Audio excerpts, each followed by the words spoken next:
Bismillahirrahmanirrahim. Assalamualaikum warahmatullahi wabarakatuh. Selamat berjumpa kembali dengan sahabat-sahabat semuanya.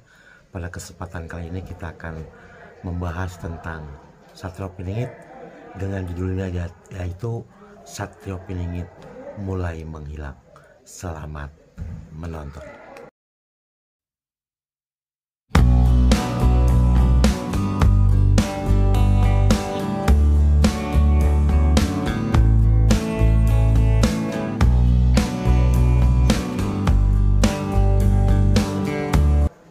Bismillahirrahmanirrahim.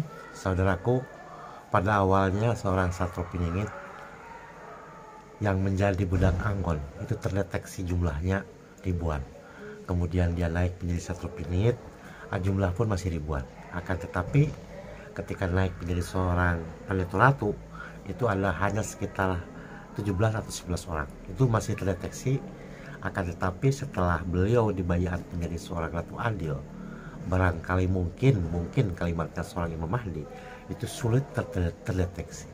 Seorang Satrio Piningit mulai menghilang, artinya tidak nampak lagi keberadaannya di mana, seperti apa yang dilakukan itu tidak pernah lagi terdeteksi oleh siapapun, tidak menampakkan diri. Dan memang seorang Satrio Piningit ini mempunyai kemampuan yang sangat luar biasa dari sisi ilmu biometafisika, bukan metafisika lagi ya, tetapi biometafisika. Di tingkatannya itu dia sangat tinggi untuk digapai atau untuk disamai dengan sekelasnya saya gitu. Sangat sulit.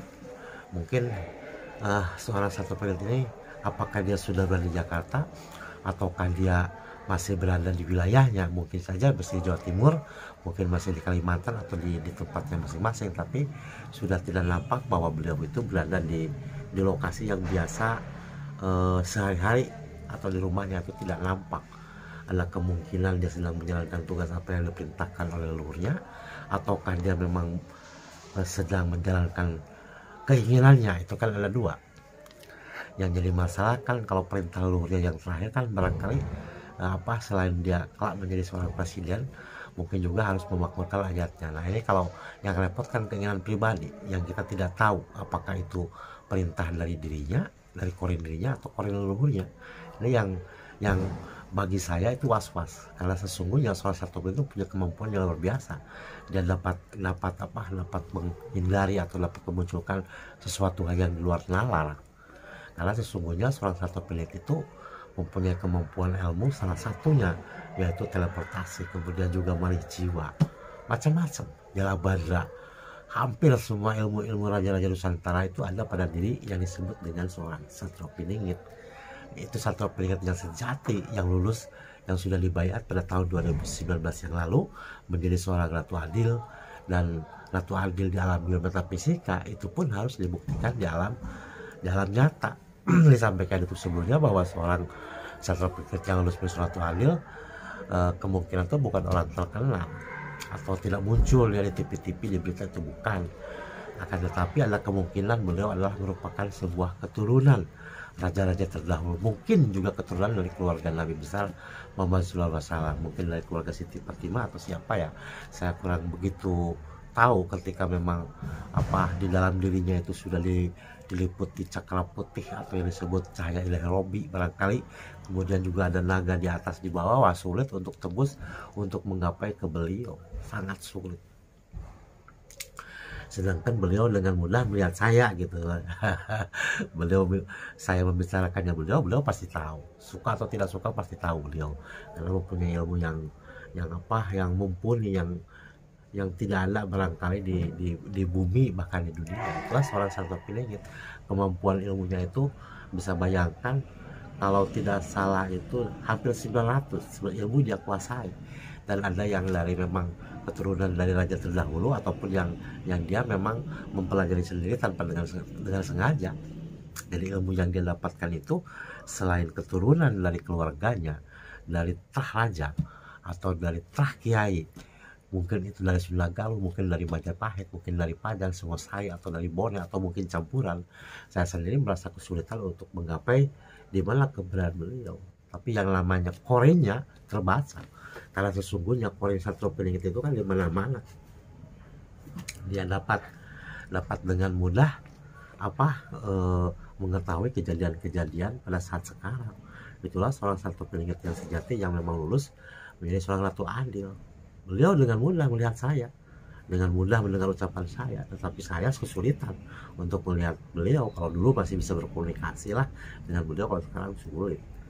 Karena mungkin sudah waktunya kali ya, seperti itu apa yang disampaikan leluhur kelak kalimatnya kan, walaupun 8 tahun lagi kan baru muncul seorang ratu adil, tapi kan sesungguhnya dia sudah ratu adil. Dia sedang akan membuktikan kekayaannya berapa ribu triliun, kemudian nanti jabatannya seorang presiden kan harus diawali, dimulai dari sekarang.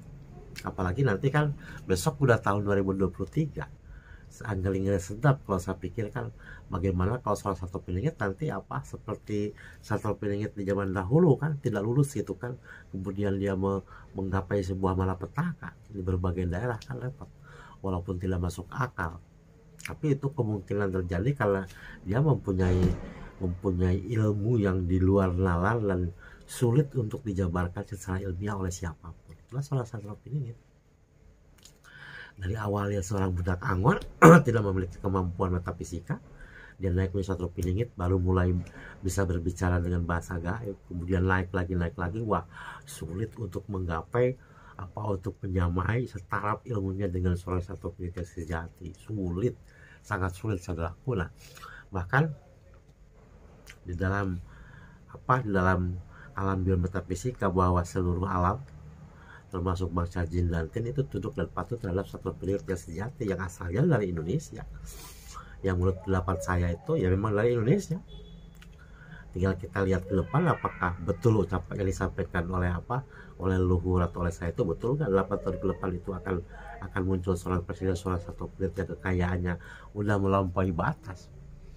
Bayangkan, kekayaannya udah melampaui batas, ilmunya aja sudah di luar nalar. Dengan mudah seorang Satrio Piningit bisa memerintahkan kawan-kawannya dengan bangsa jin, bangsa tin, barangkali seperti itu, untuk menggapai kekayaan berapa ribu triliun itu dengan mudah seorang Satrio Piningit. Tapi kan harus dibuktikan di alam nyata, bukan hanya berbicara saja, harus dibuktikan bahwa dirinya seorang Satrio Piningit, walaupun dia sendiri tidak akan pernah ngaku dia seorang Satrio Piningit, apalagi ratu adil, apalagi Imam Mahdi nggak mungkin mau mengaku. Dia selalu menolak, selalu menghindar. Tapi dengan pembuktian bahwa kekayaannya sekian ribu triliun, kemudian kemampuan metafisikanya luar biasa, ada di mana-mana ya, udah dapat dipastikan bahwa dia salah satu Piningit yang sejati yang lulus. Berbeda dengan saya gitu. Kalau dulu terdeteksi namanya siapa kan, tinggal saudaraku kan menyebutkan namanya yang dicurigai dia salah satu Piningit kan, tinggal sebutkan namanya. Assalamualaikum, namanya siapa kan, misalnya Mulailur Rahman itu, kenapakah engkau seorang Satrio Piningit gitu kan, ada jawaban nanti. Kalau misalnya Assalamualaikum Asep Subarna misalnya, apakah engkau seorang Satrio Piningit, ada jawaban. Kalau bukan, kalau ya. Karena identitas dalam biometafisika tidak bisa dipalsukan. Sama dengan bangsa jin, bangsa tin. Kalau kita tanya ke yang membesiki kita lah gitu kan, kita tanya apakah engkau jin, pasti jawabannya iya.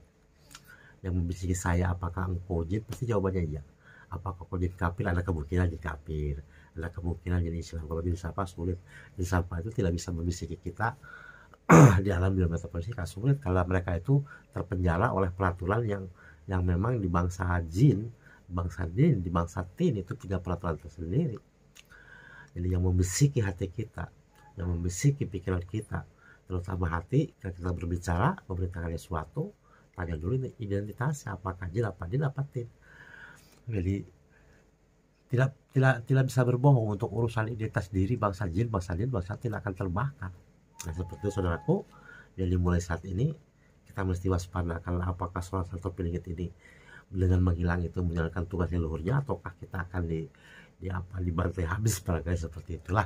Mudah-mudahan tidak terjadi saudaraku. Terima kasih yang sudah subscribe, menyebarluaskan dengan YouTube dengan saya Mulailur Rahman. Mudah-mudahan saudaraku dilimpah rahmatkan oleh Allah Subhanahu wa Ta'ala. Terima kasih. Wassalamualaikum warahmatullahi wabarakatuh.